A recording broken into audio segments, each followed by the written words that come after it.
안녕하세요. 이번 시간은 2025년 평가를 대비해 준비한 교육 3부입니다. 급여 제공 지침과 관련한 질문들을 정리하였습니다. 누구나 자신감 있게 답변할 수 있도록 구성했습니다. 급여제 공지침이란 무엇입니까? 서비스 제공에 필요한 지식을 지침으로 만든 것입니다.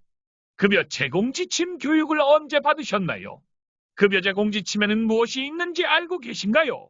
급여 제공 지침은 13개 항목으로 2025년 신규 직원은 입사 시 받았습니다. 재직자는 답은 온라인으로 직무 교육을 받았습니다.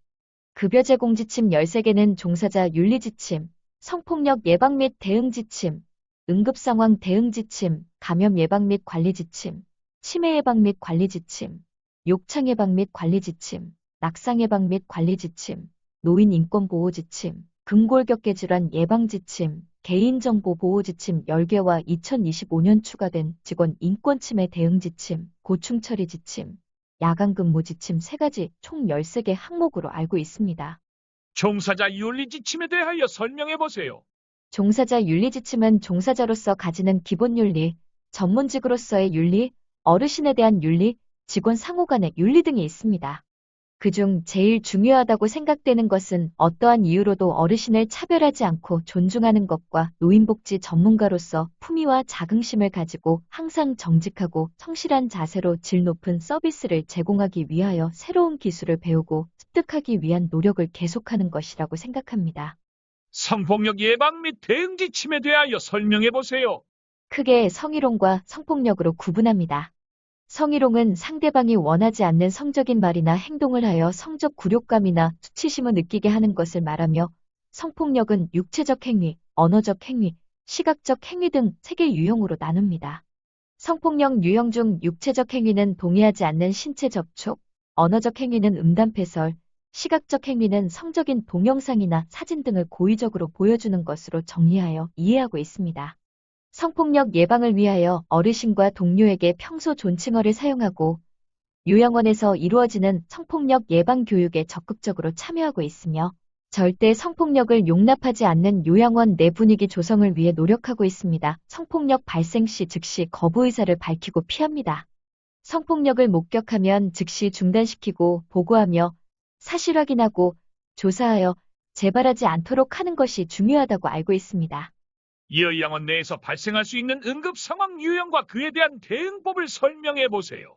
질식, 낙상, 경련, 화상, 심정지, 저혈당, 뇌졸중 등의 응급 상황이 발생할 수 있고 모든 응급 상황은 최초 발견자의 초기 대응이 중요하다는 것을 잘 알고 있습니다. 근무하는 요양동에는 응급 상황 발생 시 대응하는 매뉴얼이 비치되어 있어 항상 확인하고 숙지하고 있습니다. 질식은 기도 폐쇄를 확인하고 필요한 경우 하임예의법 시행이 중요하고 낙상의 경우는 통증 부위 확인과 자세 유지가 중요하며 화상의 경우 심부화상 감소를 위한 노력, 심정지 발생 시 심폐소생술 시행과 제세동기 사용, 저혈당과 뇌졸중은 식은땀, 발음이 어눌해지는 등의 전조 증상을 알아보고 신속하게 대처하는 것의 중요성을 반복적으로 교육을 받아 잘 알고 있습니다. 감염 예방 및 관리 지침에 대하여 알고 계십니까? 설명해 보세요. 감염이란 세균이나 바이러스 등이 몸에 들어와 있는 상태를 말합니다. 요양원에서 발생할 수 있는 감염병으로는 독감, 코로나19 결핵, 옴 등이 있습니다. 감염 예방이 중요한 이유는 어르신들의 경우 오랜 질환 등으로 면역력 저하로 감염에 걸릴 확률이 높고 이후 회복 속도가 늦고 합병증으로 인한 상태 악화의 위험이 높기 때문입니다. 예방 방법으로 어르신 케어 전후 항상 올바른 손 씻기를 하고 호흡기 질환 유행 시 마스크를 착용, 이외에도 세척과 살균 소독기 사용 등이 있습니다. 요양동에서 자주 사용하는 소독제로는 1대100으로 희석된 파인덱스, 락스, 알콜솜, 비누, 손소독제 등이 있습니다. 락스를 원액으로 사용할 경우 반드시 환기를 하고 장갑, 앞치마 등의 보호 장구를 합니다.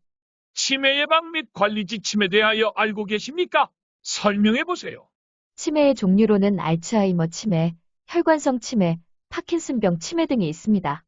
치매 예방을 위해서는 금연, 금주, 운동, 건강한 식습관, 조기 발견 등이 있습니다. 치매 치료 방법은 꾸준한 진료와 약물 치료와 비약물 치료로 잔존 기능 유지 및 운동 치료, 원예 치료, 인지 재활 치료 등의 방법이 있습니다. 요양원에서는 미술 활동, 음악활동, 원예활동, 맞춤형 인지 프로그램, 운동치료, 작업치료 등이 이루어지는 것으로 알고 있습니다. 요양원에서 생활하시는 치매 어르신 응대시 친절하고 간결하며 짧은 언어를 사용하고 혼동과 불안을 예방하기 위하여 일상도 규칙적으로 유지하고 있습니다. 역창 예방 및 관리 지침에 대하여 알고 있습니까? 역창의 원인과 예방법 등에 대하여 설명해 보세요. 욕창 발생 원인은 장시간 압박으로 인한 피부 괴사를 말합니다. 욕창이 잘 생기는 부위는 엉덩이 부위, 발꿈치 부위, 복숭아 뼈 등이 있습니다. 욕창 예방 방법으로는 피부 청결, 적절한 영양 공급, 공기침대, 방석 등 보조도구 이용, 피부 마사지 등의 방법이 있지만 제일 좋은 예방법은 체위 변경을 자주 하는 것이고 체위 변경 시간은 2시간마다로 2시간이 넘지 않도록 하는 것이 중요합니다. 욕창이 이미 발생한 어르신은 정기적으로 간호과에서 욕창 드레싱을 하고 있는 것으로 알고 있습니다. 낙상 예방 및 관리 지침에 대하여 알고 있습니까? 낙상 예방을 위하여 무엇을 하나요? 요양동에서는 어르신이 침상에 계실 때는 항상 침상 난간을 확인하고 올립니다. 화장실, 복도 바닥을 미끄럽지 않도록 관리하고 어르신이 이동하는 곳에는 장애물을 제거하고 화장실 이용하시는 어르신에게는 이동 시 직원에게 필요한 도움을 요청하도록 반복적으로 교육하며 안전손잡이를 이용하시도록 하고 있습니다.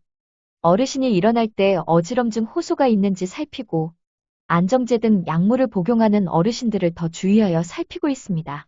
배회가 심한 어르신의 경우는 뒤꿈치까지 있는 잘 맞는 실내화를 신도록 하고 낙상 매트를 적용하고 있습니다. 낙상 고위험 어르신은 어떻게 구별하나요? 간호과에서 훈이라는 낙상사정 도구로 3개월마다 어르신을 평가하고 11점 이상의 낙상고 위험군 어르신을 요양동에 알리면 침상에 낙상고 위험군 스티커를 부착하고 낙상 예방을 위하여 더 노력합니다. 요양동에서 어르신들 낙상 예방을 위한 체조도 적극적으로 시행하고 있습니다. 노인 인권 보호 지침에 대하여 알고 있나요? 나이와 관계없이 차별받지 않고 존중받을 권리, 본인의 생활, 치료, 거주지 등을 스스로 결정할 수 있는 권리, 안전하게 보호받을 권리로 알고 있습니다. 노인 학대 유형을 설명해 보세요. 노인학대 유형에는 신체적, 정서적, 성적, 경제적, 방임, 유기 6가지 유형이 있습니다. 구체적으로 설명해 보세요. 신체적 학대는 예를 들면 때리기, 밀치기, 꼬집기, 발로 차기, 신체를 강제로 묶거나 강제적으로 약이나 음식을 먹이는 것을 말합니다. 정서적 학대의 예는 무시, 조롱, 욕설, 비난, 협박, 겁주기, 의도적인 따돌림, 과도한 통제나 감시, 반복되는 부정적인 말도 해당됩니다. 성적 학대란 강제적인 성관계 말고도 음담패설, 성적인 불쾌감, 수치심, 공포를 주는 모든 행위를 말합니다. 경제적 학대의 예는 재산을 강제로 빼앗는 것, 어르신의 명의의 재산 사용을 과도하게 통제하여 생활이 어렵게 하는 것도 학대라고 할 수 있습니다. 방임은 보호자 돌봄이 필요한 어르신을 방치하는 것으로 정리할 수 있습니다. 예로 치료가 필요한 어르신을 병원으로 모시지 않는 것도 방임입니다. 유기는 돌보지 않는다는 것은 방임과 비슷하지만 버리고 떠난다는 것에 큰 차이가 있습니다. 노인 학대 예방법은 무엇인가요? 노인학대라는 개념을 잘 아는 것이 중요합니다. 요양원에서는 직원과 입소 어르신 대상으로 노인학대 예방교육을 시행하고 있습니다. 노인학대가 발생하면 즉시 어르신을 보호하고 사실 확인 및 조사를 하고 신고 의무 이행을 해야 한다고 알고 있습니다. 1577-1389 또는 129로 신고하고 상급자에게 즉시 보고하도록 교육받고 있으며 노인학대 예방 및 직원과 어르신의 안전을 위하여 요양실까지 CCTV가 설치되어 있고 올해도 이미 CCTV와 관련한 교육을 6월 24일 복지부장님이 강사로 하여 대강당에서 전 직원 교육을 받았습니다. 근골격계 질환 예방을 위하여 무엇을 하나요? 요양보호사로서 업무를 하면서 근골격계 질환 위험성이 높은 것은 사실입니다. 어르신을 돌보는 일은 허리, 무릎, 손목 등에 무리가 갑니다. 예방을 위하여 어르신을 휠체어로 이동 시 침상 높이를 허리보다 약간 낮게 조절하고 무거운 어르신은 2명 이상이 함께 이동하며 허그로봇을 보조도구로 사용합니다. 업무 전후로 스트레칭을 하여 몸을 보호하기 위하여 노력합니다. 필요한 경우 허리, 손목, 무릎에 보호대를 하기도 합니다. 어르신을 잘 돌볼 수 있도록 건강보험공단에서 많은 지원을 했으면 좋겠습니다. 개인정보 보호 지침에 대하여 알고 있나요? 개인정보는 정확히 무엇을 말하나요?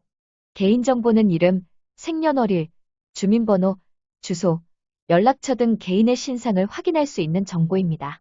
요양동에서는 어르신 개인정보가 포함된 자료는 모두 잠금장치가 되어 있는 장소에 보관합니다. 개인정보가 포함된 종이는 이면지로 재사용하지 않습니다. 파쇄기는 3층 간호사실, 1층 사무실에 있습니다. 직원 인권 침해 대응지 침해에 대해 알고 있나요? 직원 인권 침해란 무슨 말인가요? 직장에서 직원의 기본적인 인권이 부당하게 침해받는 것입니다. 예로는 차별, 괴롭힘, 폭언, 폭행, 성희롱, 부당한 업무 강요, 사생활 침해, 부당해고 등이 있습니다. 요양보호사로 업무 중 어르신이나 보호자로부터 폭언, 폭행 등을 당했을 때 대처는 1단계로 인권 침해를 인지하는 즉시 안전을 확보하고 위협이나 폭력이 있다면 신속하게 피하고 도움을 요청합니다. 2단계로 어떤 일이 있었는지 구체적이고 객관적으로 기록하고 필요한 경우 사진이나 녹취로 증거를 확보합니다. 3단계로 상황을 보고합니다. 보고 이후 대처로는 대전보훈요양원은 공공기관으로서 절차에 따라 직원 인권 침해 상황을 확인하고 재발 방지 및 후속 조치를 진행하는 것으로 알고 있습니다. 고충처리지 침해 내용은 무엇인가요? 요양원에서의 고충처리라 함은 어르신, 보호자 그리고 직원들이 겪는 불만이나 문제를 접수하고 해결하는 것입니다.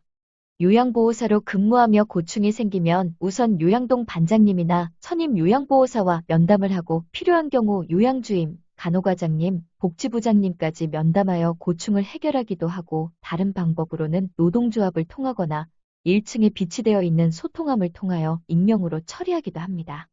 고충처리가 접수되면 고충처리위원장인 복지부장님이 신속하게 사실확인 조사를 하고 조치 방안을 결정하고 결과 통보하고 재발 방지가 필요한 경우 직원 교육도 시행하며 신중하고 투명하게 처리하는 것으로 압니다. 야간 근무 지침에서 야간 근무 시간은 언제인가요? 야간 근무는 일반적으로 오후 10시부터 다음날 오전 6시까지 근무하는 것을 말합니다. 야간 근무 시 요양보호사는 요양동 어르신 상태, 침상 난간 유지 여부 확인, 배회, 불면 어르신 확인, 응급상황 발생 시 간호가 당직자에게 즉시 보고 등의 업무를 합니다. 요양동 야간 근무자는 간호과 안전관리실 야간 근무자와 별개로 밤 10시부터 다음날 새벽 6시까지 약 1시간 간격으로 라운딩을 하며 라운딩 시 화장실 이용 어르신 도움 제공, 기저귀 케어 및 체위 변경 등을 시행합니다. 휴게 시간은 A조, B조를 정하여 시행하며 휴게 시간에도 번갈아 어르신 상태를 확인하고 필요한 조치를 합니다. 야간 근무 시간에 어르신 상태 및 특이사항은 기록하고 다음 근무자에게 인계 후 퇴근하며 근무를 종료합니다. 이상으로 13개 항목의 급여 제공 지침 교육을 모두 마쳤습니다. 오늘 우리가 함께 확인한 내용은 단순한 지침이 아니라 어르신의 안전과 존엄을 지키고 우리 요양원의 서비스 질을 높이는 기본입니다. 곧 다가올 평가에서도 오늘 확인한 내용을 토대로 자신 있게 답변하고 우리가 평소에 실천해온 모습 그대로 보여드린다면 좋은 결과를 얻을 수 있을 거라 확신합니다. 고생 많으셨습니다.